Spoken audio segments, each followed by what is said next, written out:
Bharatiya Janata party के राष्ट्रीय सचिव श्रीमान सिद्धार्थनाथ सिंह जी, पश्चिम बंगाल भाजपा के प्रवक्ता एवं बसीरहाट से उम्मीदवार आपके प्रिय श्रीमान समीक भट्टाचार्य जी, प्रदेश के महासचिव श्रीमान विश्वप्रिय राय चौधरी, श्रीमान अमल चटर्जी, श्रीमान शंतनु बसु, श्रीमान विकास सिंह, श्रीमान प्रदीप बनर्जी, श्रीमान रंजीत भौमिक, श्रीमान के शर्मा और इतनी विशाल संख्या में पधारे हुए बसीरहाट के मेरे प्यारे भाइयों और बहनों,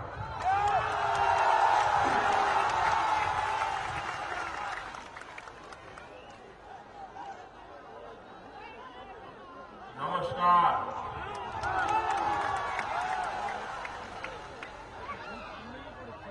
नदी आमादेर मां, নদীর দেশ বসিরহাট।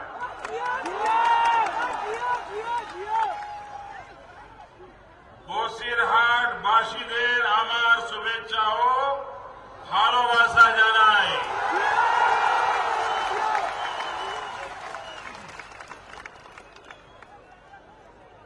जब मेरा कार्यक्रम बन रहा था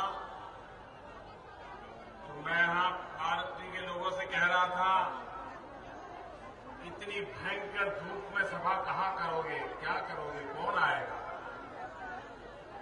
लेकिन मैं ये दृश्य देखकर हैरान हूं, 1 इंच भी जगह नहीं बची, 1 इंच भी जगह नहीं।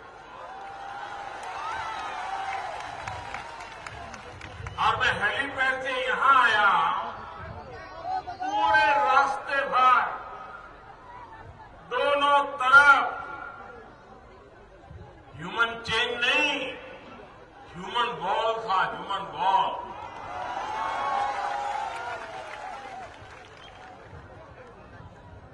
बसीरहाट के मेरे प्यारे भाई बहनों, आप वो लोग हैं जो भली भांति पश्चिम बंगाल का भविष्य किसके हाथ में सलामत है उसको सबसे पहले जान पाए हो, समझ पाए हो। जब टीएमसी का सितारा चमक रहा था, उस समय आपने उनके खोखले वादों को पहचान लिया, आपने उनके कुकर्मों को जान लिया और 17 महीने पहले आपने हमारे भट्टाचार्य जी को विधायक बना दिया। इस बात का सबूत है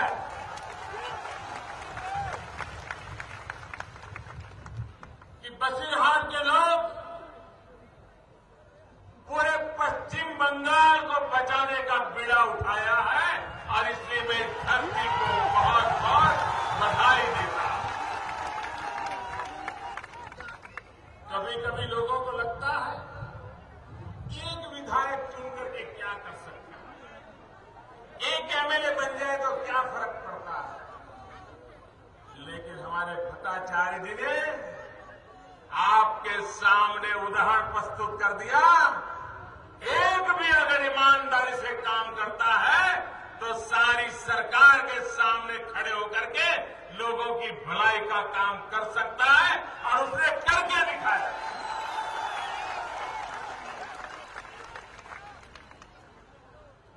और इसलिए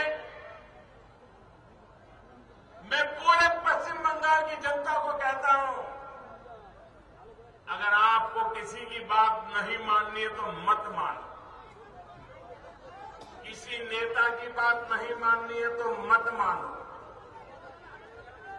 किसी उम्मीदवार की बात नहीं माननी है तो मत मानो, लेकिन कम से कम बसीरहाट की जनता की तो मानो, जिन्होंने करके दिखाया।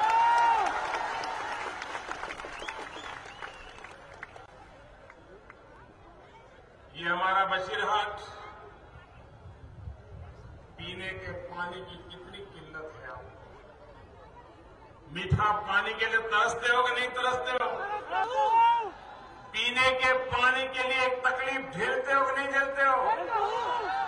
मीठा पानी मिलना चाहिए कि नहीं मिलना चाहिए? समंदर तट की जिंदगी कैसी होती है वो मैंने देखा।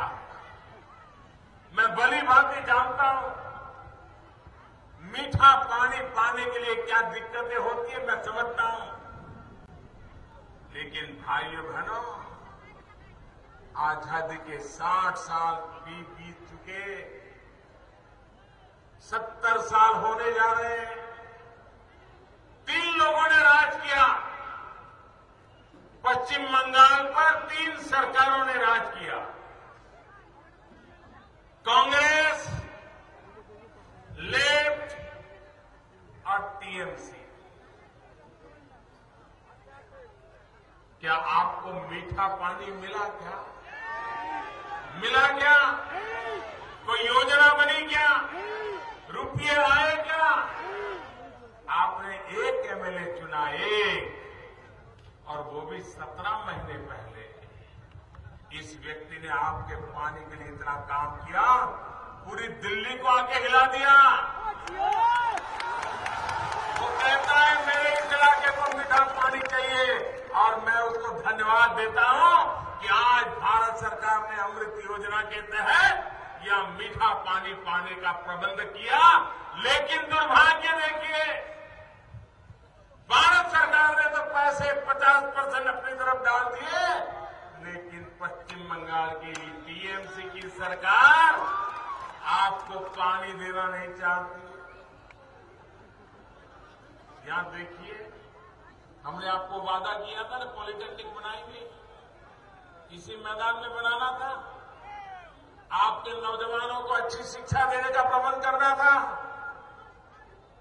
हमारे भट्टाचार्य जी के प्रयत्न से भारत सरकार ने यहां पॉलिटेक्निक बनाने का फैसला कर लिया।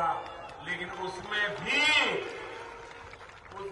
दीदी को परेशानी हो रही है।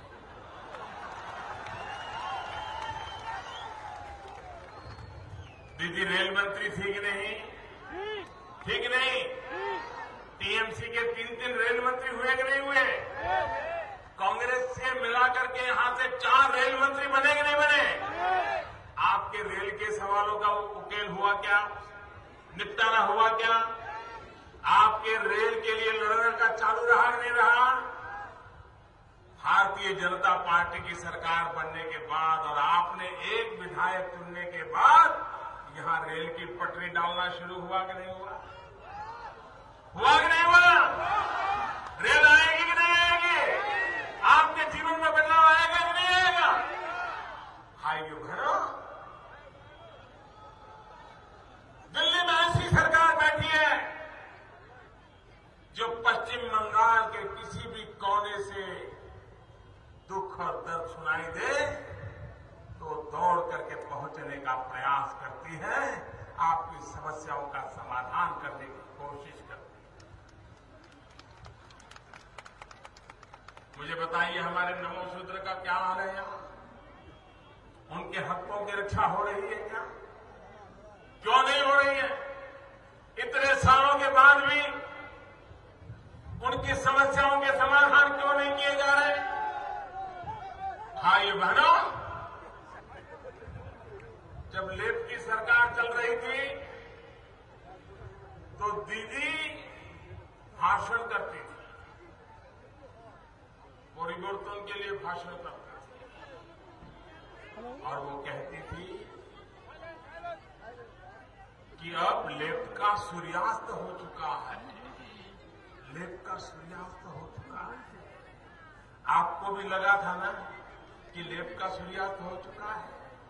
लगा था ना?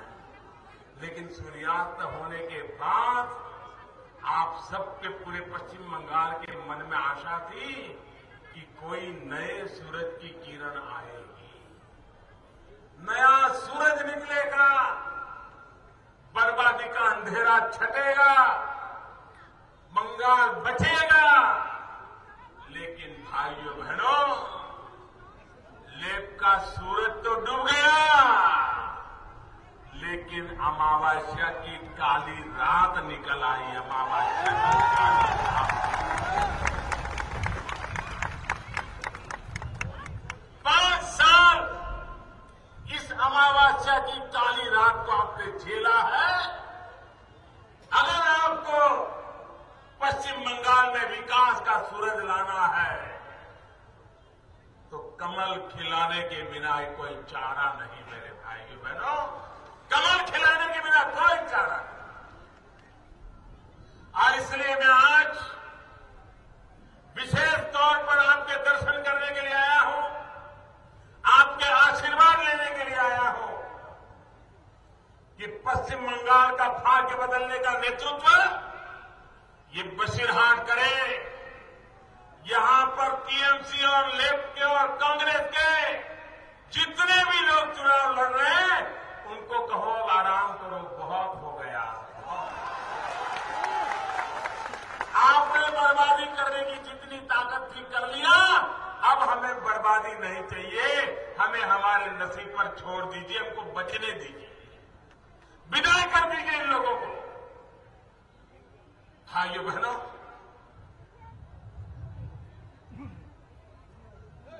कोई एक विषय ऐसा नहीं है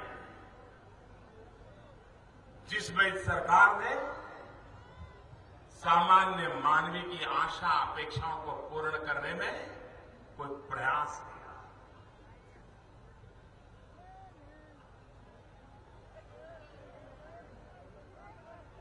जाली नोट, बांग्लादेशी घुसपैठिए, यहां के नौजवानों को बेरोजगार बनाना और घुसपैठियों को रोजगार देना, ये कुचक्र चल रहा है कि नहीं चल रहा है? यहां के नौजवान बेरोजगार हो गए कि नहीं हो गए? क्या कारण है कि एक जमाना था जो पश्चिम बंगाल देश भर के नौजवानों को आकर्षित करता था। अपनी जवानी में देश का हर नौजवान कोलकाता आना चाहता था, पश्चिम बंगाल आना चाहता था, अपने भविष्य को नए सिरे से बनाने के लिए भूमि को पसंद करता था। आज ऐसा क्या हो गया कि ऐसी पवित्र मिट्टी में पैदा हुए मेरे नौजवान अपने बूढ़े मां बाप को छोड़ करके दिल्ली मुंबई की झुग्गी झोपड़ी में जीने के लिए मजबूर हो जाते हैं। नौकरी की तलाश में सैकड़ों मील यहां के नौजवानों को दूर जाना पड़ता है। जवान बेटियों को घर छोड़ करके कहीं गुजारा करने के लिए नौकरी की तलाश में जाना पड़ता है। बूढ़े मां बाप इन्हें छोड़ करके जाने का किसी नौजवान का मन करता है? कोई नौजवान अपना गांव, यार, दोस्त, खेत, खलिहान, मां बाप इसे छोड़ करके जाना पसंद करता है? लेकिन पश्चिम बंगाल की ऐसी दुर्दशा हुई, कारखाने बंद, रोजगार बंद, मारा कुट सिवाय कोई काम नहीं। यहां के नौजवानों के भविष्य को अंधकार में डाल दिया। और इसलिए मेरे भाइयों बहनों, ये चुनाव मौका होता है और चुनाव में चाहे लेफ्ट हो कांग्रेस को, उन्होंने अपने काम का हिसाब देना चाहिए। चाहे दीदी हो, अपने काम का हिसाब देना चाहिए। लेकिन अपने काम का हिसाब नहीं दे रहे। 5 साल में उन्होंने क्या किया, 34 साल में लेफ्ट ने क्या किया, उसके पहले अनेक वर्षों तक कांग्रेस ने क्या किया, कोई जवाब देने को तैयार नहीं। और हमारा तो सिर्फ एक एमएलए है, फिर भी कहते हैं मोदी बताए उसने क्या किया। बताओ, इसका इसका मतलब है कि इनके पास यहां के लोगों की भलाई के लिए क्या करना, इसका कोई खाका नहीं। भाइयों बहनों, हम गरीब की जिंदगी में बदलाव लाना चाहते हैं। हम नौजवान को रोजगार के योग्य बनाना चाहते हैं। हम नौजवान को रोजगार के अवसर मिले उस दिशा में काम करना चाहते हैं। हमने अभियान चलाया प्रधानमंत्री जन धन योजना का। हमारे कांग्रेस के लोग मजाक उड़ा रहे थे, लेकिन बाद में उन्होंने देखा ये प्रधानमंत्री जन धन योजना तो ऐसी जड़ी बूटी है तो गरीब ब्याज के विष चक्र से मुक्त होने जा रहा है। गरीब कांग्रेस की वोट बैंक से बाहर निकल रहा है। वो परेशान हो गए। वो गरीब को गरीब रखना चाहते थे, हम गरीब को ताकतवर बनाना चाहते हैं ताकि वो गरीबी के खिलाफ लड़ाई लड़े, गरीबी को परास्त करे और अपनी नई जिंदगी बनाने के लिए हौसला बुलंद करे। ये योजना को लेकर के हमने प्रधानमंत्री जन धन योजना बनाई। आप मुझे बताइए, आखिर ये शारदा चिटफंड हुआ क्यों? मैं किसने किया वो तो सब जानते हैं। पाप किसका है सबको मालूम है। गरीबों के सपनों को चूर चूर करने वाले कौन हत्यारे हैं, गरीब जानता है। लेकिन सवाल यह है कि गरीब को शारदा चिटफंड में जाना क्यों पड़ा? अगर बैंक के दरवाजे खुले होते, बैंक पर उसका भरोसा होता और गरीब को ये विश्वास होता कि बैंक में मैं पैसा रखूंगा, बेटी बड़ी होगी तब पैसे निकालूंगा, बेटी की शादी करवा लूंगा, तो गरीब ने शारदा चिटफंड में पैसे नहीं रखे होते। लेकिन गरीब के लिए बैंक के दरवाजे बंद थे, इसलिए पैसे चाहिए तो ब्याज खाओ, साहूकार के यहां जाओ, और पैसे रखने हैं तो शारदा चिटफंड में जाओ। मेरा गरीब आदमी दोनों तरफ मरता गया। और सब जानते हैं शारदा के लुटेरे कौन है, शारदा के लुटेरों के रक्षक कौन है, शारदा के लुटेरों के साथीदार कौन है, सब कोई जानते हैं। हमने प्रधानमंत्री जन धन योजना बनाई, हर गरीब का खाता खोल दिया और गरीब के जीवन में कोई संकट आए तो 2 लाख रुपए का बीमा भी दे दिया, 2 लाख रुपए का बीमा भी दे दिया और उसकी रक्षा करने का पूरा प्रयास किया। अब गरीब को ऐसे किसी चिटफंडों में जाने की जरूरत नहीं। हमारे देश को अगर किसी ने तबाह किया, बर्बाद किया तो भ्रष्टाचार ने बर्बाद किया, भाई भतीजावाद ने बर्बाद किया है, अपने परायों ने बर्बाद किया है, नौजवानों की जिंदगी को रौंद डाला है। एक गरीब के घर अगर इनकम का कागज आ जाए तो वो बेचारा निकलता है खोजने के लिए किसी को कि भाई किसी की सिफारिश मिल जाए, कोई नेता की मदद मिल जाए ताकि बेटा इंटरव्यू में पास हो। गरीब मां बाप बेटे का इंटरव्यू निकलता है तो दर दर भटकते हैं कि कोई मदद करने वाले मिल जाए, और कोई दलाल आ जाता है, कहता है 50,000 रुपया दो, उसको इंटरव्यू में पास करवा दो, नौकरी दिलवा दूंगा।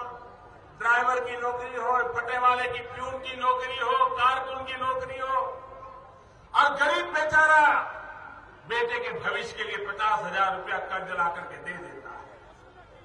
जमीन हो, मकान हो, गहने हो, गिरवी रखता है, और जब नौकरी मिलती नहीं तो उसका तो भविष्य तो बर्बाद होता है, वो 50,000 रुपया का कर्ज भी नया जुड़ जाता है। भाइयों बहनों, गरीब की मदद कैसे होती है? हमने निर्णय किया, और ये बहुत महत्वपूर्ण निर्णय है मेरे नौजवानों। ये भारत सरकार ने निर्णय किया है अभी पश्चिम बंगाल की सरकार ने किया नहीं है। हमने निर्णय किया कि वर्ग 3 और 4 के जो कर्मचारी की नौकरी है, अब उसका इंटरव्यू बंद कर दिया जाएगा। कोई इंटरव्यू नहीं लिया जाएगा, उसके मेरिट के आधार पर उसको घर बैठे नौकरी मिल जाएगी। कोई इंटरव्यू नहीं किया जाएगा और भ्रष्टाचार करने के लिए मौका नहीं दिया जाएगा। गरीब की मदद कैसे होती है, ये आप देख सकते हैं। हमारा किसान बाढ़ आए तो भी मरे, बारिश आए तो भी मरे, ज्यादा फसल हो तो भी मरे, कम फसल हो तो भी मरे, ओले गिर जाए तो भी बर्बाद हो जाए। भारतीय जनता पार्टी की दिल्ली में सरकार बैठी है, उसने ऐसी प्रधानमंत्री कृषि फसल योजना बनाई, ऐसी फसल बीमा योजना बनाई कि आज मेरे देश का किसान विश्वास के साथ कह सकता है कि कोई भी प्राकृतिक आपदा आएगी, ये सरकार की बीमा योजना मेरी जिंदगी को बचा लेगी। ये व्यवस्था करने का हमने काम किया। भाइयों बहनों, इस देश का भाग्य बदलना है, पश्चिम बंगाल का भाग्य बदलना है, तो मेरा 3 सूत्री कार्यक्रम है, 3 पॉइंट प्रोग्राम है। और मैं चाहता हूं कि पश्चिम बंगाल मेरे 3 पॉइंट प्रोग्राम को स्वीकार करके भारतीय जनता पार्टी की यहां सरकार बनाए। मेरा पहला सूत्र है विकास। हर समस्या का समाधान विकास है। स्कूल चाहिए, अस्पताल चाहिए, पीने का पानी चाहिए, रहने को घर चाहिए, जाने आने को रास्ता चाहिए, घर में गांव में बिजली चाहिए। ये प्राथमिक सुविधा विकास के बिना आने वाली नहीं है। और इसलिए मेरा पहला सूत्र है विकास। मेरा दूसरा सूत्र है तेज गति से विकास। आज भारत अब लंबे अरसे तक इंतजार नहीं कर सकता। 5 साल में इतना काम करेंगे, फिर 10 साल में इतना करेंगे, फिर 25 साल में इतना करेंगे, तो भारत जैसे देश में पीढ़ियां की पीढ़ियां पूरी हो जाएगी। देश को अगर आगे बढ़ाना है तो हमें तेज गति से विकास करना पड़ेगा, तेज गति से। इसलिए मेरा दूसरा सूत्र है तेज गति से विकास। और मेरा तीसरा सूत्र है चारों तरफ विकास। विकास सिर्फ कर्नाटक में होगा तो नहीं चलेगा, गोवा में होगा तो नहीं चलेगा, महाराष्ट्र में होगा तो नहीं चलेगा, गुजरात में होगा तो नहीं चलेगा, राजस्थान और दिल्ली में होकर के रह जाएगा तो नहीं चलेगा। विकास हिंदुस्तान के हर कोने में होना चाहिए, चारों तरफ विकास होना चाहिए। हमारे पश्चिम बंगाल का भी विकास होना चाहिए और हमारे बसीरहाट का भी विकास होना चाहिए। यहां के हर गरीब मोहल्ले का विकास होना चाहिए। और इसलिए मेरा सूत्र है चारों तरफ विकास। भाइयों बहनों, इस विकास के आड़े जो ताकतें आ रही हैं, उन्हें नष्ट करना इस चुनाव में एक अवसर होता है। भाइयों बहनों, एक जमाना था, कहीं भ्रष्टाचार की खबर आए तो पता चलता था कि दीदी मैदान में आ गई। किसी ने भ्रष्टाचार की खबर सुनी तो समझ लीजिए दीदी मैदान में आ जाती थी, भ्रष्टाचार के खिलाफ लड़ती थी। लेकिन 5 साल पहले दीदी ने परिवर्तन कहा और दीदी में ही परिवर्तन आ गया। और आज इतना भयंकर भ्रष्टाचार की घटनाएं, विवेकानंद ब्रिज टूट गया, अनेक लोग मारे गए। ये भ्रष्टाचार नहीं है तो क्या है? ये भ्रष्टाचार का जीता जागता सबूत नहीं है तो क्या? नारदा, पहले सुना था शारदा, अब देखा नारदा। आप आंखों के सामने टीवी के पर्दे पर हर घर और गली में हमने देखा नारदा और ये बड़े बड़े नेता, बड़ी बड़ी बातें करने वाले लोग, सारी दुनिया को सलाह देने वाले लोग और चेहरे पर सादगी पहने हुए लोग टीवी के कैमरे के सामने लाओ कितना लाए हो। अच्छा इतना है, इतना बड़ा बंडल ऐसे जेब में डाल देते और चेहरे पर शर्म का नामो निशान नहीं है। ऐसे कर रहे हैं जैसे रोज की आदत हो, ऐसे कर रहे हैं और टीवी पर कह रहे हैं ऐसा करो, मुझे तो इतना दिया लेकिन थोड़ा उसको भी पहुंचाओ, वो मेरा काम देखता है। कुछ लोग कहते हैं अच्छा इस बार इतना लाए हो, अगली बार कितना लाओगे। कुछ लोग ये भी कहते हैं भैया ये पैसा तो इस काम का हो गया लेकिन उस काम वाले का क्या। भाई बड़े बंगाल बेचा गया है कि नहीं बेचा गया, ये बंगाल बेचा गया कि नहीं बेचा गया, नौजवान का भविष्य बेचा गया कि नहीं बेचा गया, अपना पेट भरने के लिए पैसे खाने के लिए किया गया कि नहीं किया गया।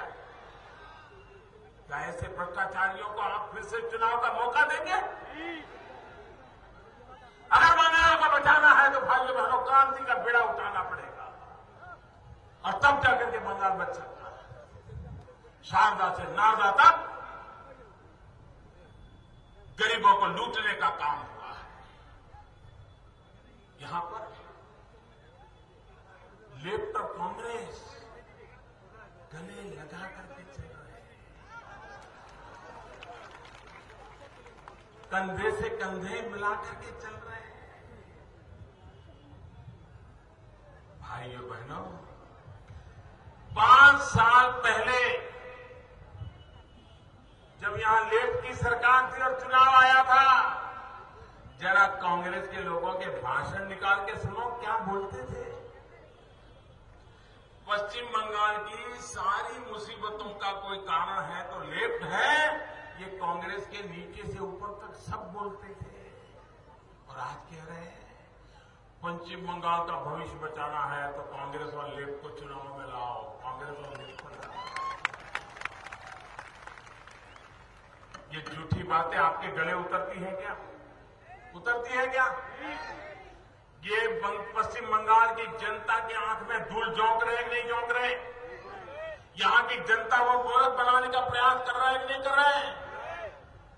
और ये पश्चिम बंगाल में आते हैं तो गले मिल के बात करते हैं, लेकिन केरल में भी चुनाव चल रहा है। केरल में जरा आप कोई मलयालम टीवी चैनल देख लीजिए, कांग्रेस वाले लेफ्ट का गला काट रहे हैं, लेफ्ट वाले कांग्रेस का गला काट रहे हैं, दोनों ऐसे एक दूसरे को मारने पर तुले हुए हैं। भाइयों बहनों ये कैसी राजनीति है?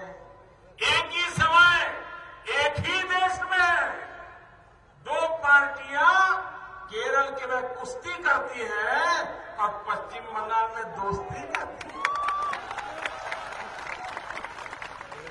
ये केरल में कुश्ती, बंगाल में दोस्ती, ये आप लोगों की आंख में धूल झोंकने का प्रयास है। वो ये मानते हैं कि पश्चिम बंगाल की जनता कुछ समझती नहीं है, पश्चिम बंगाल की जनता तो हमारी जेब में है, हम जो चाहे वो कर लेंगे। ऐसे लोगों को सबक सिखाओ भाइयों बहनों, ऐसे लोगों को सबक सिखाओ। और मैं आपसे मांगने आया हूं विकास के लिए वोट। आपने इन सबको देख लिया है। आज मध्य प्रदेश विकास तेज गति से कर रहा है, उसका कारण यह है कि वहां की जनता ने भारतीय जनता पार्टी को सेवा करने का मौका दिया।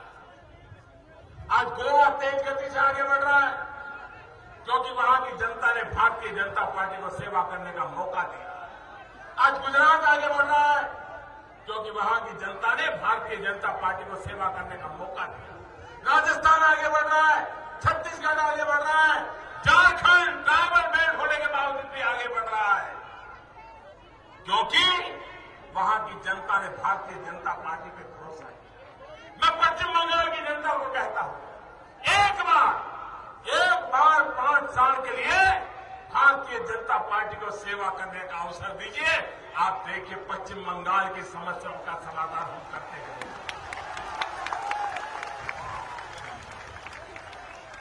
ये तीसरे ऑल्टरनेट की ओर आप आइए, इन लोगों से मुक्ति पाइए और पश्चिम बंगाल के नौजवानों का भविष्य बनाइए।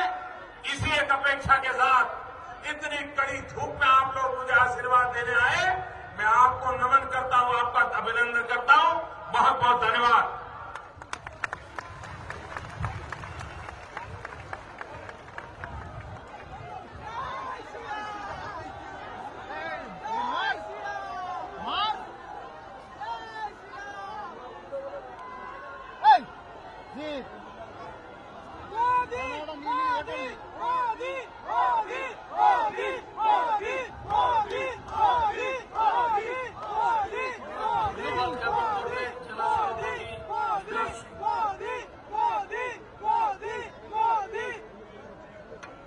ধন্যবাদ। আজকে সারা বসিরহাট থেকে বিভিন্ন প্রান্ত থেকে যারা এসেছেন, বিশেষ করে বসিরহাটবাসী সবাইকে আমরা ভারতীয় জনতা পার্টির পক্ষ থেকে ধন্যবাদ জানাচ্ছি। সেই সঙ্গে সঙ্গে সাউন্ডের যারা দায়িত্বে ছিলেন, সঙ্গে যেসব ডেকোরেটর আমাদের ব্যক্তিগণ এই সভাকে সফলমণ্ডিত করার সহযোগিতা করেছেন, তাদেরকে ধন্যবাদ জানাচ্ছি। সঙ্গে